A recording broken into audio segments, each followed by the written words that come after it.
Olá pessoal, novamente aqui o professor Cleiton Peixer com vocês, dando continuidade aí à nossa aula, né, no terceiro bloco.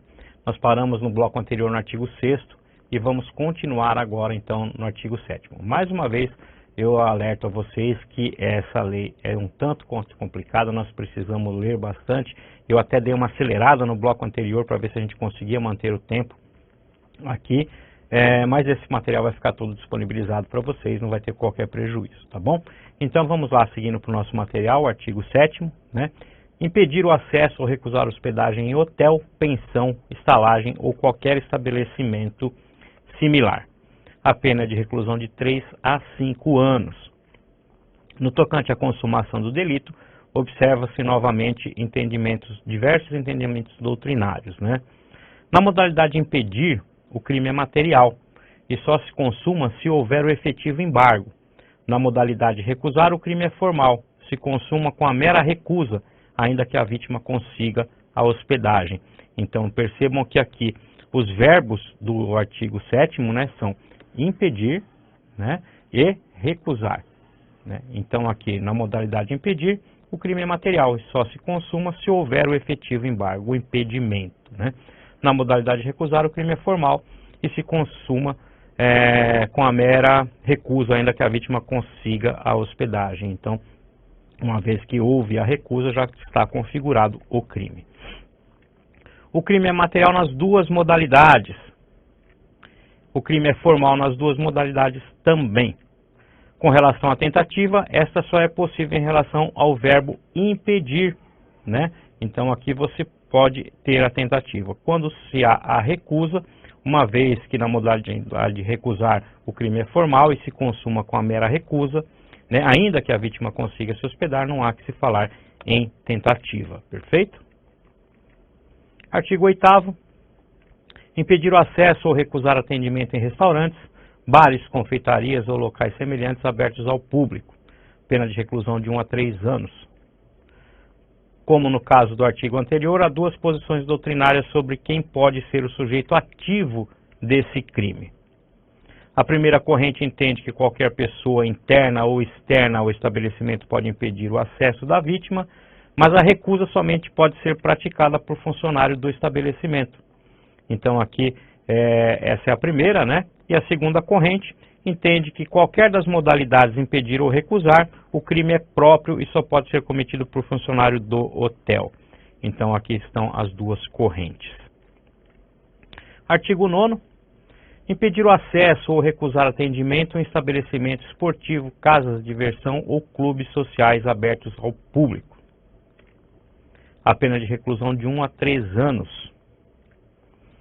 O agente que não permitir a entrada ou permanência ou ainda não disponibilizar a fruição dos serviços prestados em estabelecimentos esportivos, casas de diversões ou clubes sociais abertos ao público a qualquer pessoa por motivos de discriminação ou preconceito de raça, cor, etnia, religião, procedência nacional, estará incorrendo no crime previsto no artigo 9º e, consequentemente, será sujeito à pena de reclusão de 1 a 3 anos.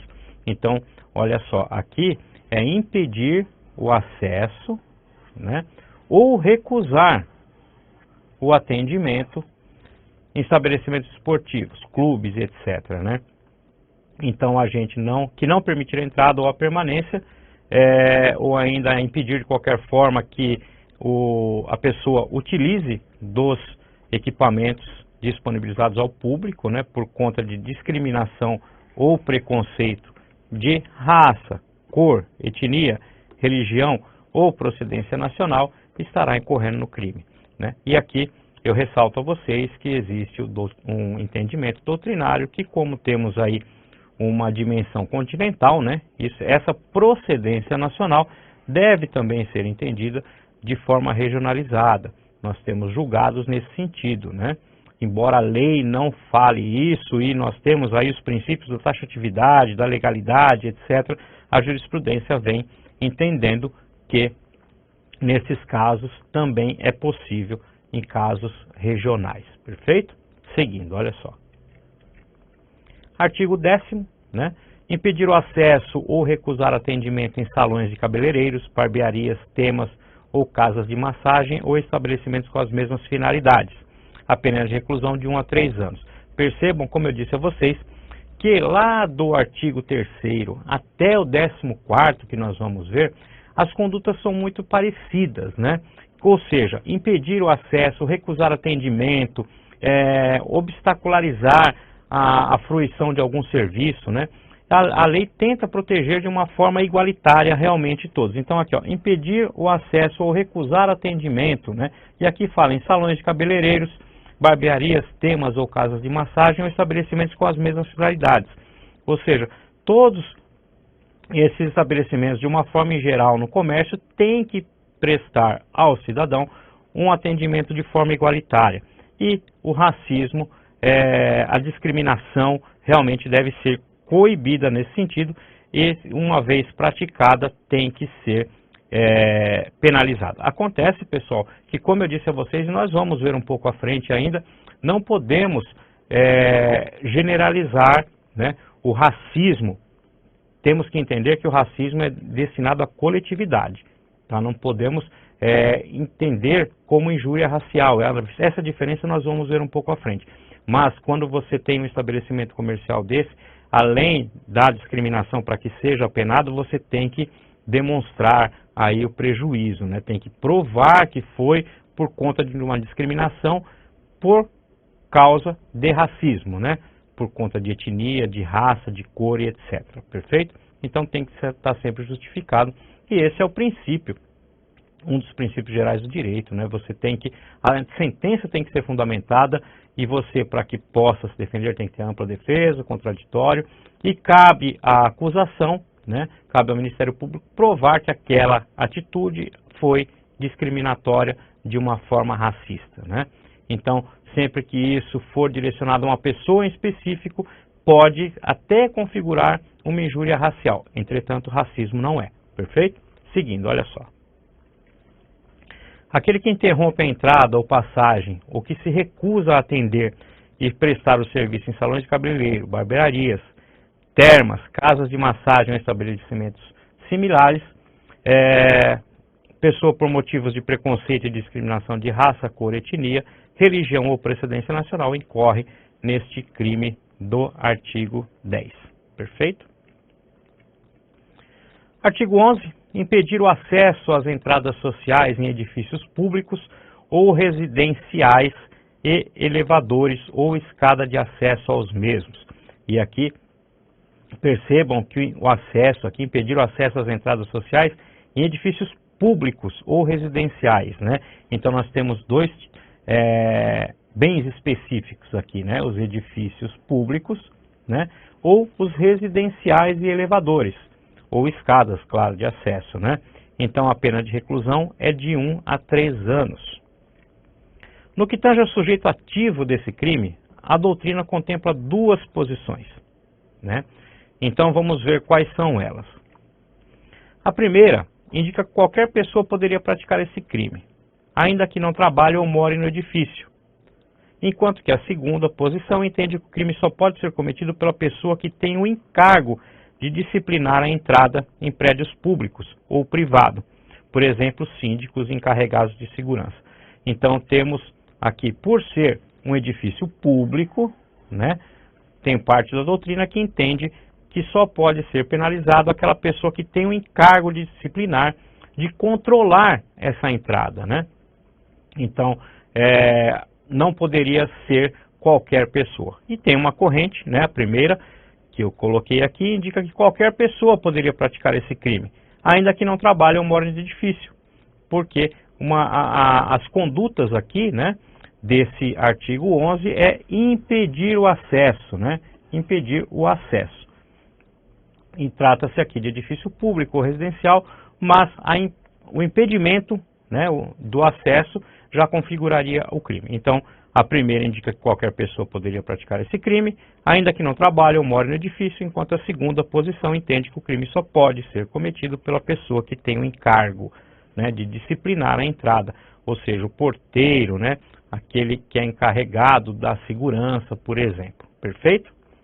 Seguindo, nós temos a doutrina diverge em relação ao momento consumativo, né, sendo que parte dela compreende que o crime é material e só se consumaria com efetiva obstrução à entrada, permanência ou ao uso de escadas ou elevadores, e outra parte entende que o crime é formal e consuma-se mesmo que a vítima consiga o ingresso no edifício. Então, mais uma divergência jurisprudencial aqui, né, com relação ao momento consumativo, sendo que parte dela compreende que o crime é material e só se consumaria com a efetiva obstrução à entrada, permanência ou uso de escadas ou elevadores, a outra parte entende que o crime é formal e consuma-se mesmo que a vítima consiga o ingresso.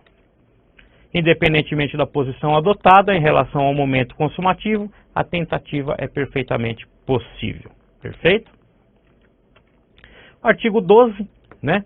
Impedir o acesso ou uso de transportes públicos, como aviões, navios, barcos, ônibus, trens, metrô ou qualquer outro meio de transporte concedido, pena de reclusão de 1 a 3 anos. Então aqui percebam que o artigo 12 traz a conduta de impedir, né, o uso de transportes públicos, né? E aqui existe uma relevante discussão doutrinária com aqueles casos de transporte particular, né? O ônibus escolar da escola particular, o uso do táxi, né? Então, será que se enquadra no crime de racismo do artigo 12, quando não está se falando de transporte público, mas sim de transporte particular? Vamos dar uma olhadinha. Transportes públicos são veículos destinados ao uso do povo. O sujeito que se vê impedido de entrar ou usufruir desses transportes, sejam em aviões, navios, ônibus, trens, etc., em razão de sua raça, cor, etnia, religião ou procedência nacional, estará sendo vítima do crime previsto no artigo 12 da Lei 7.716 de 89. Ou seja, aqueles veículos destinados ao povo, transporte público. Tendo em vista que o dispositivo consignou somente o termo transportes públicos, surge a questão se o serviço de táxi estaria ou não incluído nesse termo. E aqui que chegamos então à discussão, né? Olha só. Aqui novamente a doutrina diverge. Para o professor Nutti, né, o Guilherme de Souza Nutti, entende que o serviço de táxi estaria incluído nesse artigo, uma vez que o mesmo se vale da interpretação analógica do artigo, qual seja qualquer outro meio de transporte concedido. Para o autor, o taxista presta um serviço público, uma vez que essa atividade é autorizada e fiscalizada pelo poder público. Então, no entendimento do professor Nutti, esse transporte do taxista se enquadra também como equivalente ao transporte público. Cristiano Jorge Santos, por sua vez, ensina que o artigo não previu os meios de transportes particulares, como os táxis, que funcionam após a obtenção de licenças, de tal sorte que pelo princípio da reserva legal, e aqui é o princípio da reserva legal, a conduta seria relativamente atípica nessa hipótese, cabendo somente eventual condenação pelo crime subsidiário previsto no artigo 20 da Lei Antipreconceito. E esse artigo 20 nós vamos ver um pouco à frente. As mesmas divergências e argumentos são verificados em relação ao ônibus escolar e o fretado, disponibilizados por empresa para transporte de seus trabalhadores ou alunos, né? Então, essa divergência existe na doutrina. Guilherme de Souza Nutti, como no caso do táxi, né, defende que o crime em análise é próprio, haja vista que só poderia ser cometido pela pessoa responsável por controlar o acesso e o uso do meio de transporte. Cristiano Jorge Santos compreende que trata-se de um crime comum, uma vez que qualquer pessoa poderia impedir a vítima de ingressar naquele meio de transporte por motivos preconceituosos. Então, eu trago aqui a divergência doutrinária, né? E paramos por aqui, então, no nosso terceiro bloco e voltamos para finalizar o quarto bloco e assim entraremos lá no artigo 20, que é um dos mais importantes dessa lei. Perfeito? Até mais.